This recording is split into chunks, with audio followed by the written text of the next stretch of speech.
Jesus, eu confio em vós. E agora, olhando para o quadro da Doce Virgem Maria, que é venerado na Basílica de Santa Maria Maior em Roma, que é conhecido como Saúde do Povo Romano, levantando as nossas mãos, tocando espiritualmente aqui neste quadro, que segundo a tradição foi pintado por São Lucas, peçamos a intercessão da Doce Virgem Maria.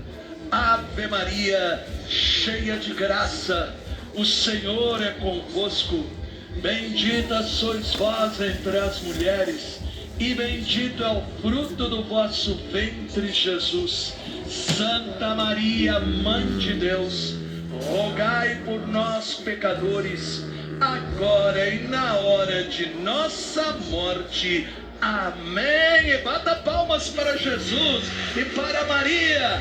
Amém. Amém. Sentados, sentados. Em nome do Pai, do Filho e do Espírito Santo. Louvado seja nosso Senhor Jesus Cristo. E eu, hoje, meu querido e minha querida, estou profundamente emocionado. E por quê? Porque mais uma vez nós estamos reunidos com a Bíblia nas nossas mãos para podermos iniciar semanas aonde nós estaremos falando de algo maravilhoso, que é a cura. Quem está precisando de cura, levante a sua mão. Amém. Eu quero dizer para você, como católico, que nós cremos neste poder de cura desde o início do cristianismo até os nossos dias. Nós vemos, através também da nossa igreja, Deus agindo, Deus curando, Deus realizando milagres. Por isso, prepare-se, porque eu creio que o Pai, em nome de Jesus, pelo poder do Espírito Santo, vai despertar a tua fé para fazer com que você enxergue, não somente com os olhos humanos, mas que você enxergue de um modo sobrenatural este poder de cura sendo derramado em sua vida. Amém?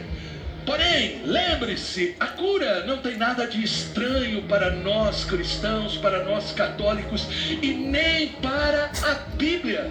No Antigo Testamento, por exemplo, nós constatamos que Deus promete para o seu povo a cura e a saúde, se este povo obedecesse a sua palavra. Por isso, nós temos que entender, Deus não é um curandeiro, Deus não é um benzedor, mas Deus, quando Ele nos cura, Ele tem um propósito, nos trazer de volta para Ele. Deus, quando realiza um milagre em nossa vida, é para que nós possamos entender, não podemos viver longe dEle. Amém? Por isso, quando o povo de Deus estava no deserto, havia saído lá da escravidão, daquele terrível faraó do Egito, depois de muitos anos de escravidão, lá no deserto, em Êxodo, no capítulo 15, versículo 26, página 116 da Bíblia, Ave Maria, Deus diz: eu sou o Deus que te cura. Perceba que palavra maravilhosa.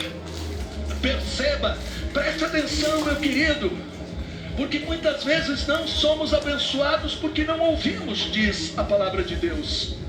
Não somos abençoados porque não escutamos. E não significa escutar somente com os ouvidos humanos, mas significa escutar com o coração, crer e dizer: esta palavra é para mim, eu tomo posse. Você toma posse desta promessa de Deus? Sim ou não? Deus está dizendo: eu sou o Deus que te cura. Bata palmas para Deus. Portanto, repare, meu querido, já no Antigo Testamento nós encontramos vários exemplos de curas miraculosas. Um desses exemplos impressionantes é do general Naamã.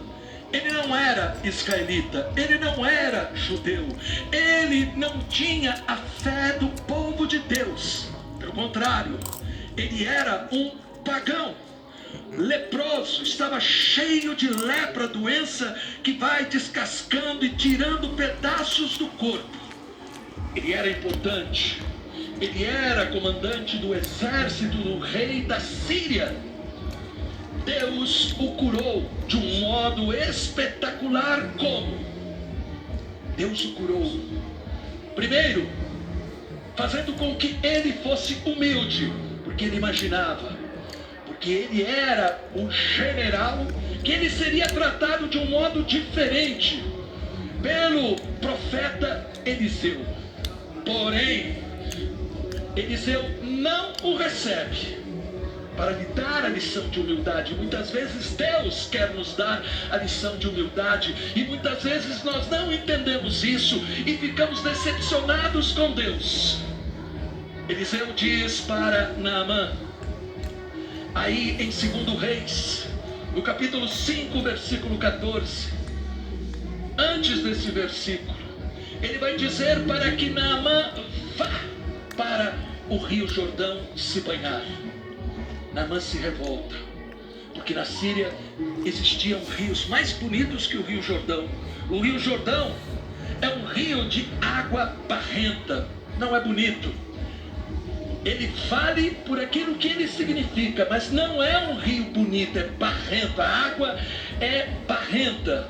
Na Síria, a água é cristalina. E ele se revolta dizendo: como eu vou entrar nessa água se no meu país tem uma água cristalina? Mas Eliseu teima e diz: você vai se banhar 7 vezes nesta água. E aí o que é que acontece? 2 Reis, capítulo 5, versículo 14, página 402 da Bíblia Ave Maria. E a sua carne tornou-se tenra como a de uma criança. Naquele momento, depois dele se banhar 7 vezes, ele saiu daquelas águas barrentas louvando o Deus Todo-Poderoso e reconhecendo que o Deus da Bíblia, o Deus de Israel, era o verdadeiro Deus. Hoje também Deus quer que você mergulhe nas águas do Espírito. Hoje também Deus está dizendo: obedeça a palavra, mergulhe pela fé, acredite que o mal que está te atormentando, ele está se levantando da sua vida. Amém? Quando nós olhamos para o Antigo Testamento, nós vemos dezenas de milagres, mas eu não teria tempo de falar sobre todos.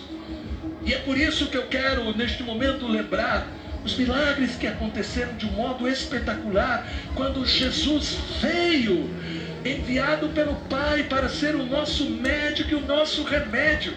Meu querido e minha querida, é a hora de você como cristão, de você como católico entender: você tem o remédio, você tem a solução, você tem a resposta que você necessita para os seus problemas. Pare de lutar contra você, contra a vida.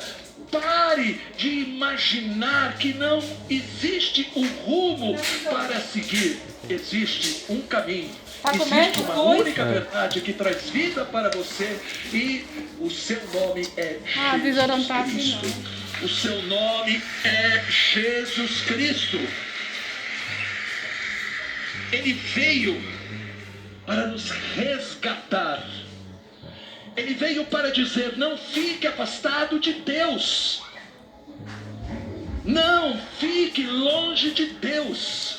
Ele veio para trazer a salvação.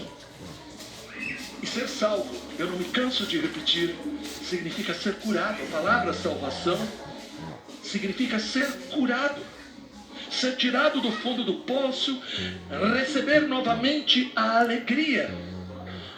Quando nós olhamos para dentro da igreja, quando eu falo igreja, não é simplesmente aqui a nossa paróquia, mas quando eu olho para a vida da igreja, eu vejo tantas pessoas tristes, desanimadas. Eu estive há pouco tempo no último final de semana em Belo Horizonte. E eu conheci uma pessoa maravilhosa, uma senhora de 96 anos, que me acompanha há 30 anos. E ela, com os 96 anos dela, com a bengalinha, ela fez questão de ir. Os netos falaram: não, a senhora pode acompanhar pela rede social. Não, eu quero ir lá agradecer tudo aquilo que nestes 30 anos eu recebi. Graças sobre graças. Quando nós confiamos em Deus, quando nós realmente entendemos a obra que Deus quer realizar através do seu Filho Jesus Cristo, pelo poder do Espírito Santo, então acontece conosco aquilo que nós vemos, por exemplo, aí em Mateus, no capítulo 4, versículo 23, página 1288 da Bíblia Ave Maria. E aí está escrito: Jesus percorria toda a Galileia, ensinando nas suas sinagogas, pregando o evangelho do reino, curando as doenças e enfermidades entre o povo. Uau! Veja, Jesus percorria todos os lugares. Hoje ele está aqui em Itapecerica da Serra. Eu quero que a câmera agora olhe para mim aqui. E hoje Jesus está entrando em sua casa. Jesus está entrando em sua casa. Hoje a Galileia é este santuário, é a sua casa.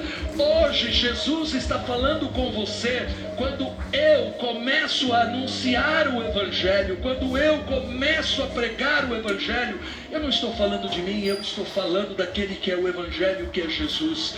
E se você está com a atenção do coração, então acontece a cura, como o Evangelho acabou de dizer. Mas repare, alguns poderiam dizer: mas isso era Jesus que estava fazendo.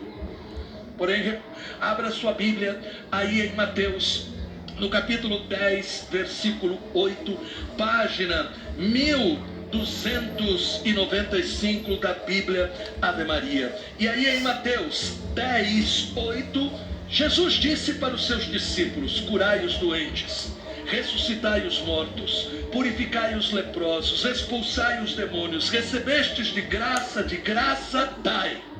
Portanto, nós vemos que Jesus deu para a igreja e para aqueles que ele colocou para pastorear a igreja a missão de pregar a palavra. Eu estou pregando para você a palavra, amém? E deu a missão de curar os enfermos. Portanto, nós temos que crer como cristãos. Nós temos que crer como católicos que a cura divina continua presente na nossa igreja. Mas padre, será que isto é verdade? Será que isto não ficou somente para o tempo que Jesus ficou aqui na terra? Não, basta a gente abrir o livro de Atos dos Apóstolos. Todo o livro de Atos dos Apóstolos mostra as curas acontecendo. Pedro, nós vemos Pedro, os outros discípulos, nós vemos São Paulo realizando sinais, prodígios e maravilhas, ressuscitando os mortos, expulsando o demônio. Então, nós temos que ter esta certeza. Mais ainda, na história da nossa igreja, Deus deu para muitos o ministério de cura. Os santos, por exemplo, alguns santos que tinham este poder de cura maravilhoso. Os nossos santuários, por exemplo, Aparecida aqui no Brasil, Lourdes que tem assim milagres espantosos, Fátima e tantos outros santuários que são a prova. Como cristãos, como católicos, nós temos que crer neste poder de cura. E é aquilo que nós vamos falar durante toda esta semana, é aquilo que nós vamos falar em toda esta nossa série. Amém? Por isso agora, eu quero que você coloque a mão aí no seu peito.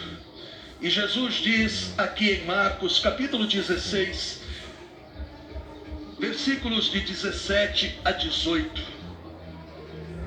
Página 1344 da Bíblia Ave Maria. Estes milagres acompanharão os que crerem. Expulsarão os demônios em meu nome. Falarão novas línguas. Manusearão serpentes e